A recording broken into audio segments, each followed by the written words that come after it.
Hi అండి, welcome to my channel. ఇప్పుడిప్పుడే మనకు ఒక బ్రేకింగ్ న్యూస్ అయితే రావటం జరిగిందండి. ముఖ్యంగా ఉద్యోగులకి సంబంధించి తొలిసారి సర్ప్రైజ్ గిఫ్ట్ అయితే రానుందండి. డిఏపై ప్రకటన అయితే ఉండబోతుంది. పూర్తి వివరాలు వీడియోలో తెలుసుకుందాం.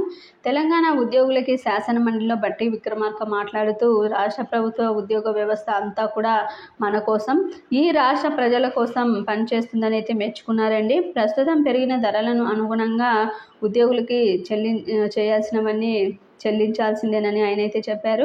అయితే ఆర్థిక క్లిష్ట పరిస్థితుల్లో కొంత సమయం తీసుకోవాల్సి వస్తుందని చెప్పుకొచ్చారండి. బీఆర్ఎస్ ప్రభుత్వంలో ధనిక రాష్ట్రంగా ఉన్నటువంటి డిఏ ఇవ్వటానికి 2 నుంచి 7 ఏళ్ల పాటు సమయం తీసుకున్నారని గుర్తు చేశారు. ఇక తమ ప్రభుత్వం అంత సమయం తీసుకోకుండా ఆ డిఏలను చెల్లించే ఏర్పాట్లు చేస్తామని అయితే హామీ అయితే ఇవ్వటం జరిగిందండి. మరోవైపు కేంద్ర ప్రభుత్వ ఉద్యోగులకు కూడా ఈ ఏడాది రెండో డిఏ పెంపు ప్రకటన కోసం ఆసక్తిగా అయితే ఎదురు చూస్తున్నారు. త్వరలోనే కేంద్రం కూడా మంచి గుడ్ న్యూస్ చెబుతుందని అయితే భావించారండి. ప్రస్తుతం కేంద్ర ప్రభుత్వ ఉద్యోగులకి 50% డిఏని అయితే పొందుతున్నారు. మరోసారి 4% పెంచినట్లయితే డిఏ 54% అయితే చేరుతుంది.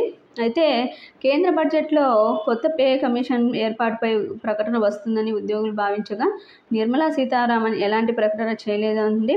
దీనికి సంబంధించి ఉద్యోగులు అయితే నిరాశ చెంది ఉన్నారు. త్వరలోనే అధికారికంగా మళ్ళీ నోటిఫికేషన్ వస్తుంది అని అయితే చెప్తున్నారండి నిపుణులు. మొత్తానికి తెలంగాణలో ప్రభుత్వ ఉద్యోగులకి తొందరలోనే డిఏ ప్రకటన సర్ప్రైజ్ గిఫ్ట్ అయితే ఉండబోతున్నట్టు బట్టి విక్రమార్క అయితే చెప్పడం జరిగిందండి. మీకు ఈ వీడియో నచ్చినట్లయితే తప్పకుండా లైక్ చేయండి, షేర్ చేయండి. Thank you for watching.